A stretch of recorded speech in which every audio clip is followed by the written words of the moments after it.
Dear student, तो आज की इस वीडियो में हम इस क्वेश्चन को करने वाले हैं सोल्व। अब आप इस क्वेश्चन को देखकर बिल्कुल भी मत डरिए, हम आपको पहले भी इस तरह के क्वेश्चन करा चुके हैं। तो हम क्या करते हैं इस तरह के क्वेश्चन में, हम इस तरह के क्वेश्चन में सबसे पहले इस पूरे क्वेश्चन का यहाँ पर फ्लो चार्ट बना देते हैं ताकि ये क्वेश्चन समझना हमारे लिए आसान हो जाए। तो चलिए फिर सबसे पहले क्वेश्चन को पढ़ते हैं। हमें दिया है एक एरोमेटिक कार्बनिक यौगिक A CHCl3 तथा KOH के साथ अभिक्रिया से B और C देता है, जिनका जिंक चूर्ण के साथ आसवन करने से D बनता है। D के ऑक्सीकरण से C7H6O2 अणु सूत्र वाला यौगिक E प्राप्त होता है। A, B, C, D तथा E की पहचान कीजिए, प्रति एक अभिक्रिया का रासायनिक समीकरण भी लिखिए। तो चलिए फिर कॉपी और पेन निकाल लीजिए और सॉल्व करते हैं आज के अपने इस प्यारे से क्वेश्चन को। तो बच्चों, हमने इस पूरे क्वेश्चन को यहां पर फ्लो चार्ट में प्रदर्शित कर दिया ताकि ये क्वेश्चन समझना हमारे लिए और ज्यादा आसान हो जाए। भाई देखो, क्वेश्चन में हमें क्या दिया था? क्वेश्चन में हमें दिया था कि कोई A है जो कि एक एरोमेटिक कार्बनिक यौगिक है। A कौन है? कोई एक एरोमेटिक कार्बनिक यौगिक है और उसकी अभिक्रिया हम करा रहे हैं CHCl3 तथा KOH से। CHCl3 जिसे हम कहते हैं क्लोरोफॉर्म या कह सकते हो ट्राइक्लोरोमीथेन।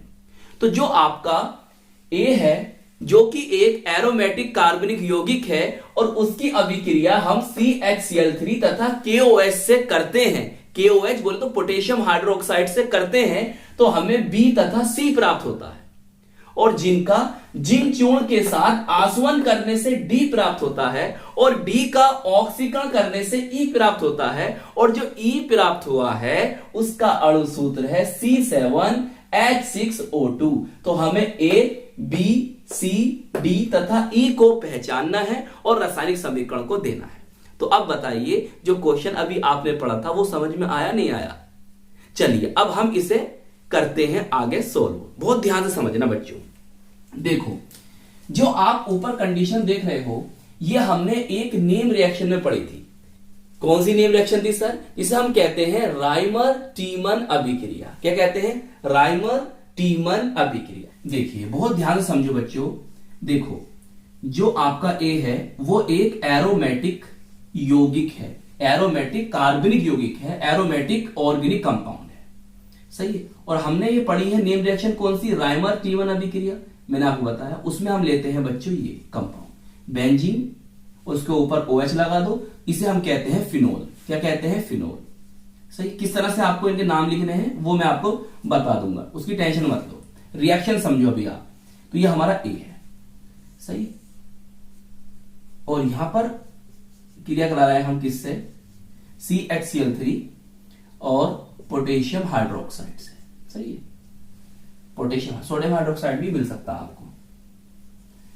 चलिए अब देखिए, आपको किस तरह से रिएक्शन याद रखनी है बस उसे समझिए, सही। मैं आपको पूरा समझाऊंगा बच्चों और इसके नेम भी बताऊंगा, उसकी टेंशन मत लेना, समझिए। देखिए इसे ऐसे रहने तो एज इट इज। अब यहां से उठाओ CH, यहां से ले लो O, ये बना आपका एक B कंपाउंड। सही। नाम क्या है सर? बेटा मैं आपको नाम सब बता दूंगा, उसकी टेंशन मत लीजिए। किस तरह से आपको एग्जाम में लिखना है वो समझा दूंगा मैं आपको, उसकी टेंशन मत लो। अभी रिएक्शन समझो। ये OH और एक बनेगा बच्चों यहां पर CHO, सही है। क्योंकि जो OH होता है ना, OH, ये OH ग्रुप है, प्लस M इफेक्ट के कारण इसकी ऑर्थो पोजीशन, इसकी पैरा पोजीशन, ये पैरा है, ये ऑर्थो है, ये पैरा है और ये क्या है? पैरा। होता नहीं होता भाई? Ortho Meta para, Meta para, सही। तो प्लस M इफेक्ट के कारण ऑर्थो और पैरा पोजीशन पर इलेक्ट्रॉनिक घनत्व, इलेक्ट्रॉनिक डेंसिटी बढ़ जाती है। तो जिससे जो ग्रुप आते हैं ना तो वो ऑर्थो और पैरा वाले पर, ऑर्थो और पैरा पर ही जाती है। मतलब ये ऑर्थो और पैरा डायरेक्टिंग ग्रुप होता है, ऐसा कह दो। चलिए अब वो कहता है कि जो ये बने हैं इनका जिंक चूर्ण के साथ आसवन करने से हमें D प्राप्त हो जाएगा। ये हमारा B था और ये क्या था बच्चों? C था। चलिए यहां पर हम लिख देते हैं शॉर्ट में जिंक डस्ट। सही, जिंक चूर्ण लिख दो या ये वाली पूरी बात है लिख दो, आपकी मर्जी, चाहे ऐसे लिख दो जब भी ठीक है। जिंक डस्ट लिख दो या जिंक चूर्ण लिख दो या ये वाली बात उठाकर यहां पर ऐसे लिख दो। सही है, इससे कोई फर्क नहीं पड़ रहा। चलिए, तो क्या प्राप्त होता है बच्चों? डी प्राप्त होता है। देखो जो Zn है ना, ये एक अपचायक पदार्थ, रिड्यूसिंग एजेंट की तरह काम करेगा। क्या करेगा? अपचायक पदार्थ की तरह काम करेगा। जो आपका OH है, ये OH इसको रिड्यूस्ड कर देगा, इसको अपचयित कर देगा। मतलब यहां से ZnO निकल जाएगा, तो यहां से ये जो होगा ना, पूरी बात यहां से खत्म हो जाएगी। तो यहां से मैं एक लिख देता हूं, तो आपको बनेगा बच्चों यहां से इस तरह से ये,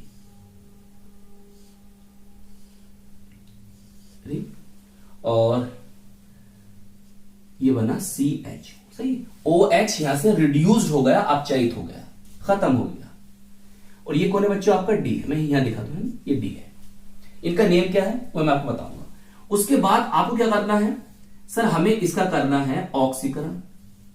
तो इस तरह से लिखते हैं हम इस ऑक्सीकरण के लिए। इसे कहते हैं, इसे पता क्या कहते हैं वैसे? इसे कहते हैं नवजात ऑक्सीजन। क्या कहते हैं? नवजात ऑक्सीजन। इंग्लिश में कहते हैं नेसेंट ऑक्सीजन।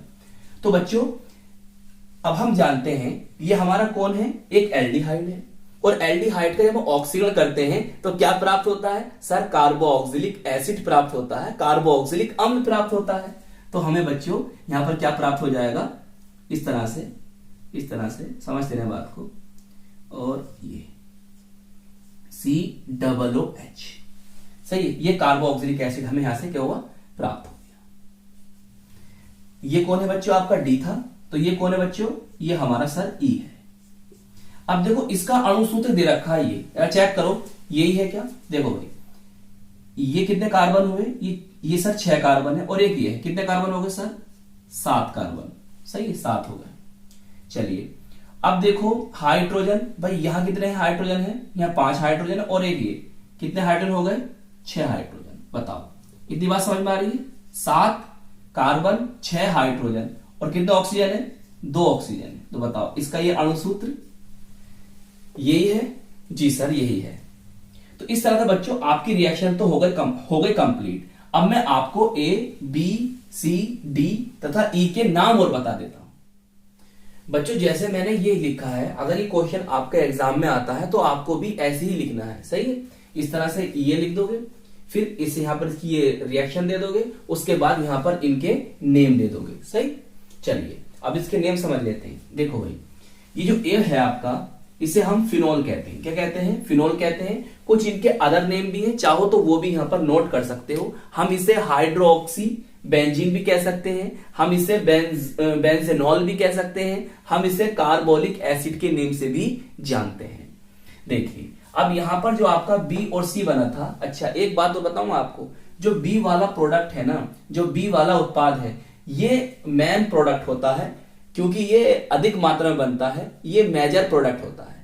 क्यों बनता है अधिक मात्रा में? क्यों होता है ये मेन प्रोडक्ट? क्योंकि बच्चों इन दोनों ग्रुप के मध्य यहां पर अंतः आणविक हाइड्रोजन बॉन्ड, बोले तो इंट्रामोलिक्यूलर हाइड्रोजन बॉन्ड बनते हैं, जिससे कि ये स्टेबल होता है, जिससे कि ये स्थायी होता है और अधिक मात्रा में प्राप्त होता है। और यही मेन प्रोडक्ट होता है इस अभिक्रिया में।